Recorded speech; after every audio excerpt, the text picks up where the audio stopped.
Hi, welcome to Itsy Bitsy Book Bits. Today I'm reading to you from Safe Harbour, a Logan McKenna novel by Valerie Davisson. Prologue. August 15th, 2018. Man Found Dead on Fishing Boat by Samantha Badger. Newport, Oregon. The body of a 45-year-old man was discovered on the deck of a charter fishing boat early Tuesday morning in Depot Bay Harbor by local man Eric Udall of Newport, Oregon. Employed as a deckhand on the boat for the last 2 seasons, Udall spotted the boat when he arrived to work that morning. "I still can't believe it," Udall said. "I've never seen anything like that." Police are not releasing the victim's name, pending notification of relatives. The area has been cordoned off until the investigation is complete. Chapter 1. Saturday, July 28th, 2018. Logan put her phone on speaker, squeezed her eyes shut a few times, and refocused on the calendar in front of her. This trip was turning up to be a major pain in the butt. "What about the 1st?" Logan asked. "That's a Wednesday. Should have cheaper fares." "Let me see," said Amy. "Mine looks good. Let me take a look at Liam's." Logan waited while her daughter finished checking her husband's work schedule. She'd been trying since the beginning of the summer to find 2 weeks that worked for everyone. Rita Wolfe, the director of the new school she worked with up in Oregon, told her about a friend's house that was available for rent. The Wagners were summering in Spain. The house would be empty until September. Must be nice. Rita had offered her own home again, where Logan stayed last time, but it was too small for the whole gang. Besides, Rita's house held some scary memories. 2 years ago, Logan's idyllic mini vacation there had been interrupted by a murderous, uninvited guest. That experience hadn't turned her off Rita's neighbourhood, though. A jewel on the Oregon coast, Little Whale Cove, LWC, a community of about 200 homes, was tucked into an old-growth cedar forest, halfway between Lincoln City and Newport, Oregon, just off Highway 101. It boasted miles of paths and a 5-minute walk to a spectacular rocky bluff overlooking the ocean. Breathtaking views included migrating whales who passed by each autumn on the way to Badger, then back up again in the spring, hugging the coast on their way to nutrient-rich waters in the north. A whale-watching excursion was definitely on their to-do list. The whole gang whose schedules she was attempting to coordinate for this trip consisted of Amy, Liam, herself, Ben, and Benjamin Liam Buchanan, a mouthful of name for a 15-month-old toddler. With all good intentions, he'd been named after his father and Logan's significant other, Ben Halvard, her landscape architect neighbour. Ben had become part of the family, even recently walking Amy down the aisle. But no matter which name they tried to use, it became unwieldy to call him Little Ben or Little Liam, and Liam was dead set against calling him Junior. Their neighbour's little girl, Shannon, had come to the rescue inadvertently. When she tried to say Liam, it came out Ian. So Ian it was. Simple solution, and they all loved the name. His elementary school teachers would just have to figure it out. She watched Ben and Ian through her studio window, 2 towel heads bent intently over some flowers. People always assumed Ben was the little boy's biological grandfather. He got such a kick out of it. Logan never corrected them. She loved seeing them together. The two were inseparable. She and Ben often watched Ian on the weekends, so Liam and Amy could fit in a date night, or on days when they both had to work. During the week, Amy ran the school education and field trip programs at the Sea Otter Centre, just north of town, and Liam, a botanist, recently took over the kelp management and restoration program that stretched from La Jolla to Huntington Beach. Although technically employed by the Scripps Aquarium, an hour and a half south of Jasper, California, his current projects were all local. He only had to drive south for bi-monthly meetings. "Yep, I think it's all clear," Amy said. "I don't see any conferences or trips that week. I'll double-check when he gets home, but I think we're good." Logan wished she could tell her right now. She had the flights pulled up on her computer and wanted to click buy tickets and get it over with. But she agreed. Amy better check with Liam to make sure. It would be more of a pain to have to reschedule than wait a few hours to do it right the first time. Ending the call, she laid her cell phone on the desk and stood up to stretch. Nothing that couldn't wait till Monday. Between writing grants and handling the paperwork to keep everything running smoothly, there was always work she could do, but Logan had gotten better at balancing her work and personal life, usually keeping weekends free. She glanced at her phone and then back out at the two men in her life.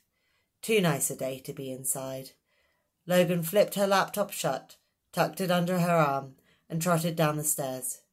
She made the 50-foot commute across the gravel driveway to her front door in under 3 minutes.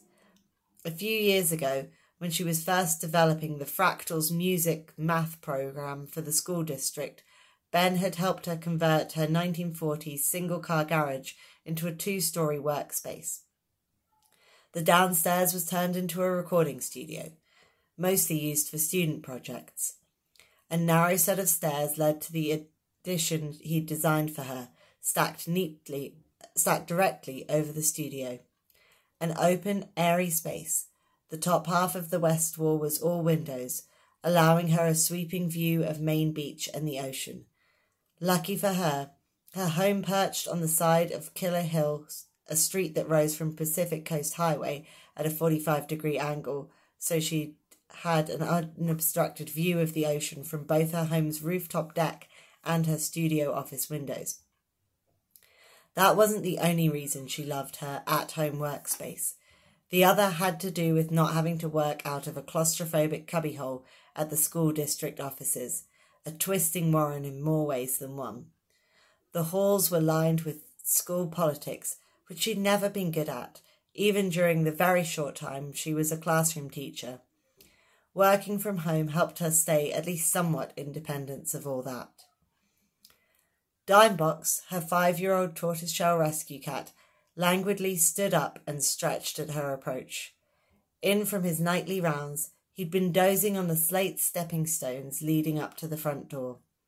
He wound around her ankles now, purring loudly. "Time for lunch," Logan said.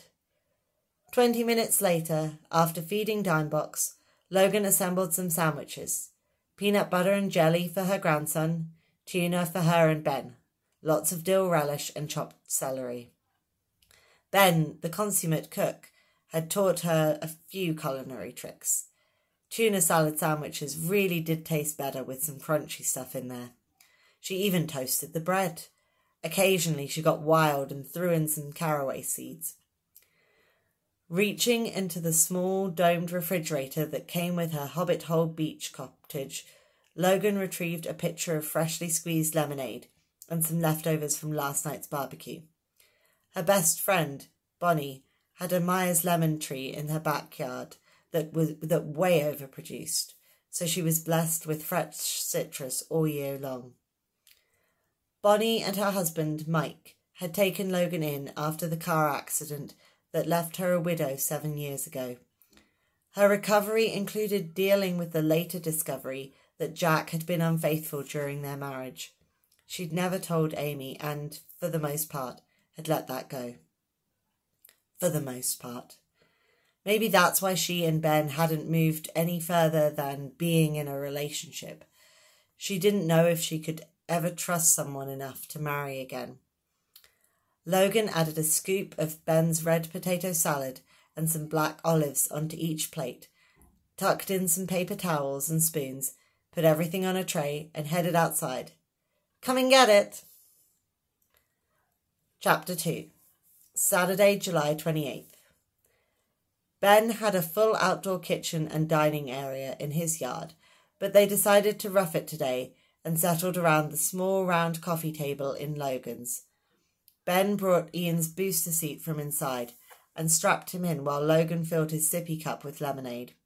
He soon had peanut butter smeared on every reachable surface.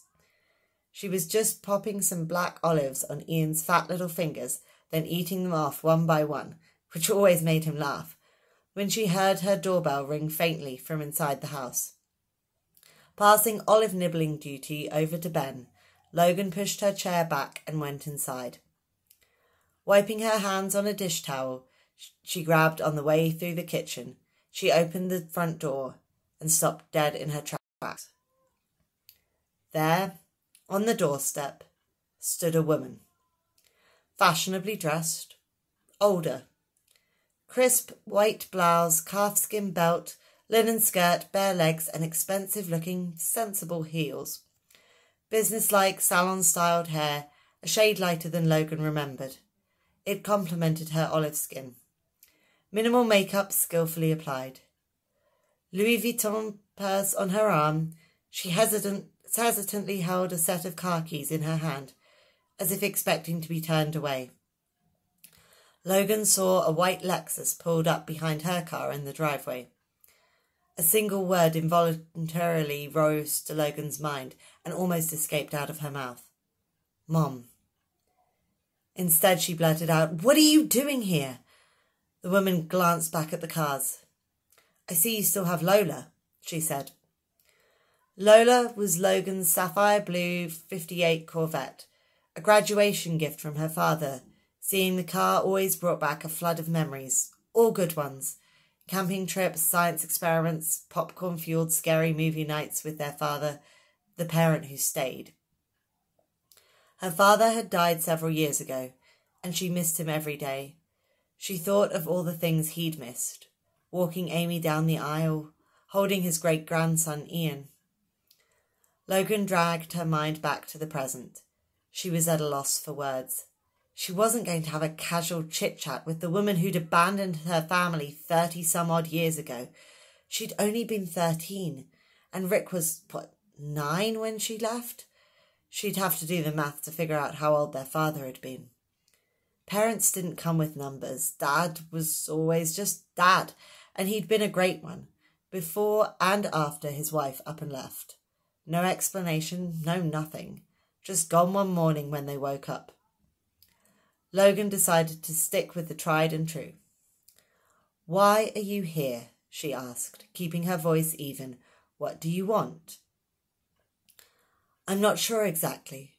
I'd like to talk to you if you'll let me," her mother said. Her mother's face had more lines and she was thinner. Ben appeared at her shoulder, Ian on his hip. He sensed the tension and looked questioningly at Logan. Ian had no such qualms. After first burying his face in Ben's shoulder coyly, he whipped his head around and turned on the charm, blessing the woman standing before him with a huge smile and outstretched, somewhat sticky arms. Logan automatically reached up with the dish towel to wipe at the remaining peanut butter on his hands in case he launched himself into his great-grandmother's arms. Great-grandmother. Wow. Several lifetimes had slipped by. "Hello," the woman said, reaching out a perfectly manicured hand to Ben, whose right hand was free. "I'm Sophia." Realizing he was in way over his head, he shook the proffered hand briefly and said, "I'm Ben." Apparently no one was going to tell him what was going on, so he shifted Ian to his other hip. "I'll just go and get things cleaned up now," he said, returning swiftly to the safety of the kitchen, the toddler wailing his disappointment at not being allowed to greet the new visitor properly. Logan waited until Ben was hopefully out of earshot. "I don't know that we have anything to talk about," she said quietly. "Why now? Why after all this time? Look, I'm sorry to spring this on you. Just show up here unannounced, but I couldn't think of any other way. I figured if I called, you'd just hang up on me." "You got that right, Mom." "If it helps, I'm not expecting or even looking for forgiveness, but there are some things you should know." Sophie looked awkwardly around her, as if she'd misplaced something. "I'm staying in a hotel nearby. They have a nice restaurant. I can meet you there. We can talk over dinner. My treat. or anywhere else you'd prefer. I saw a coffee shop at the end of the street there as I was turning in. Tava something with a lot of vowels? That's fine too. I don't know if they're open for dinner. Her voice trailed. She looked down at her shoes, waiting for Logan to speak. When she didn't, Sophia unclasped her purse, took a card out and handed it to her. Not a business card, but a personal calling card, a throwback from some genteel era.